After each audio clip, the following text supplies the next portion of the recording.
माननीय रमेश प्रसाईज्यूले भन्नुहुन्छ कि ग्यासको समस्या यति धेरै भइसक्यो कि नेपाल सरकारले आफैले 5 वटा फरक स्थानबाट ग्यास वितरण गर्दाखेरि पनि जनताले अझै ग्यास पाउन सकेको छैन। बिहान 6 बजेदेखिबाट बेलुकाको 6 बजेसम्म लाइन बस्दा पनि ग्यास हात पर्न सकेको छैन। जसले ग्यासलाई हातमा पारे, जसले ग्यास लिए नि उनीहरू यति खुसी छन् कि मानियो उनीहरूले सीमा नै पार गर्यो भन्नुभएको थियो नि ज्ञानेन्द्र साईले, त्यतिकै खुसी हुनुहुन्छ उहाँहरू। यति खुसी छन्, नपाउनेहरू त्यति नै पीडामा छ बिचरा। कतिको घरमा अझै ग्यास नभएर चुलोमा बालिराख्नु परेको छ, कतिले त्यो पनि अप्सन नभएर चिउरा बिस्कुट चौचौ खाएर बाँच्नु परेको छ, बस्नु परेको छ।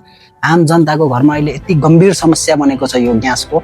यही कुरालाई रमेश प्रसाईज्यूले आज सदनमा उठाउनु भएको छ र भन्नुहुन्छ यदि सरकारले ग्यास चाहिँ वारवार्ती बाँडिराखेको छ भने किन चाहिँ जनताले यो समस्या फेस गर्नु परिराखेको छ त?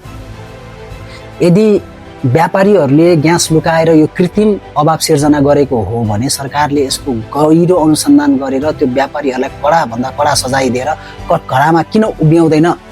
कसले रोकेको छ यो 2/3 सरकारलाई भनेर रमेश प्रसाईज्यूले आज उठाउनु भएको यो प्रश्न कस्तो लाग्यो तपाईहरुलाई? यदि उहाँले उठाउनु भएको प्रश्न ठिक लाग्यो भने कमेन्ट गर्नु होला।